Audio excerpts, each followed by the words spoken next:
my name is Steph and I'm the owner and the founder of Ferret-World.com, the best place to find ferret information on the internet.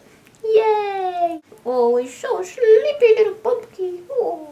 Today we're going to be talking about how to convince your parents to get a ferret. It's all about strategy, planning, and preparation. If you want to get a ferret, then it's all about strategy, planning, and preparation. We're getting serious. Yeah. We're getting serious about ferrets, that is. Yay. Oh, little Yuki. Oh, little Yuki. First, you need to learn everything there is about ferrets. Ta-da! How much do they cost to keep? How much do they cost to maintain? How much do the vet bills cost? How often do you need to take them to the vet? And how much is that going to cost you? Also find out if there is a vet that specializes in ferrets in your area, because ferrets are prone for having things wrong with them. I just kissed your bum.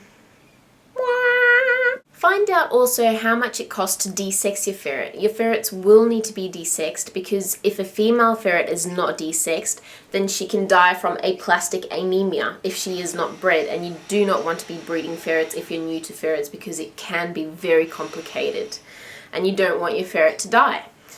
And males, if they're not desexed, can get very aggressive during mating season and also stink like you've never smelled before.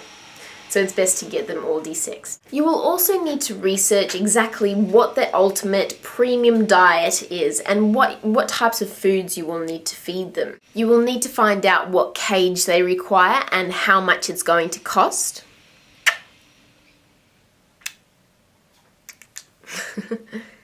You will need to find out how often you're going to have to clean their cage, and you're going to have to commit to doing it yourself as well. Hey cutie. Hello. Excuse me, we're recording right now. This is a serious video. Find out how long ferrets live for, and if you're going to be able to look after them for the rest of their lives. Because you can't just get a ferret and then when you get bored of it, give it away. You have to look after it for its whole life. Because they bond to you and get used to you, and it's just cruel giving them away. So you need to make sure that you can be the best ferret owner that you possibly can and look after them until the day they die. We will look after you, little munchkin. Oh yes, we will. You will need to find out how much time you're going to have to spend with them every day, because ferrets require a lot of playtime every day. So will you be able to commit your time to playing with them and caring for them every day? And then you're going to have to research where the best place to get a ferret is.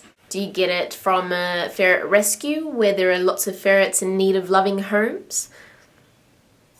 That would be my suggestion. Next step of your strategy is figuring out how you're going to pay for all of your ferret's needs and for the ferret, such as vet bills and food and anything else that the ferret needs to be healthy and live a happy life.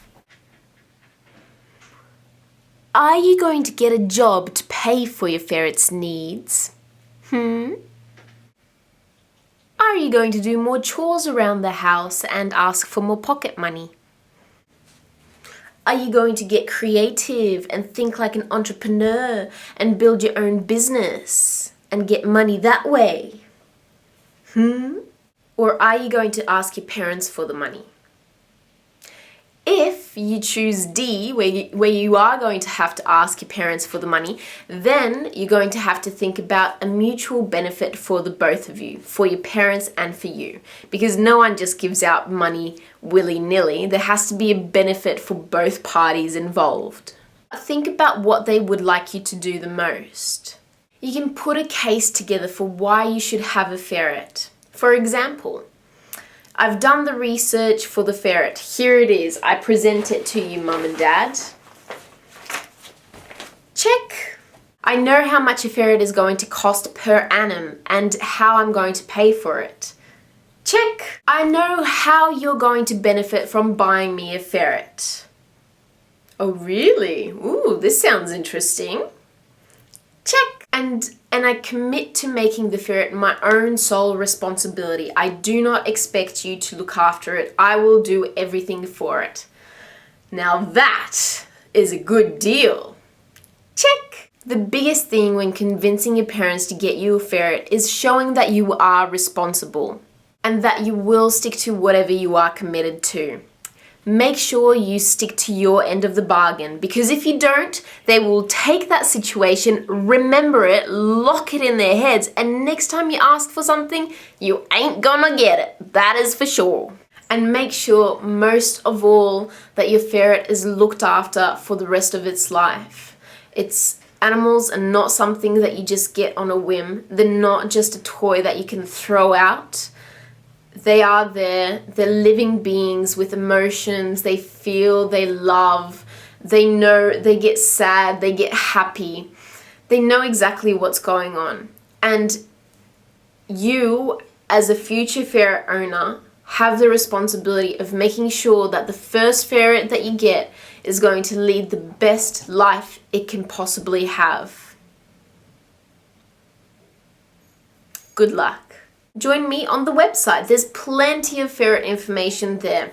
You can also do your research by signing up to the Ferret-World newsletter and getting your free emergency care book about ferrets. So there's all the information about what you need to do when a ferret gets sick or if you think it's getting sick.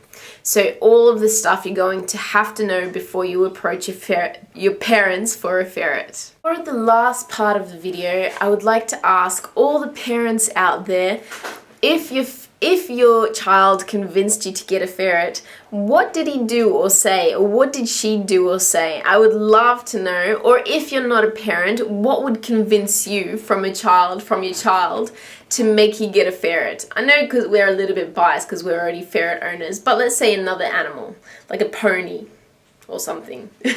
What would convince you to get them that pony? Can't wait to see all the answers. Comment in the comment section below. Bye! Binksy says bye. Bye, Binksy. Bye. Oh, you're so cute, aren't you?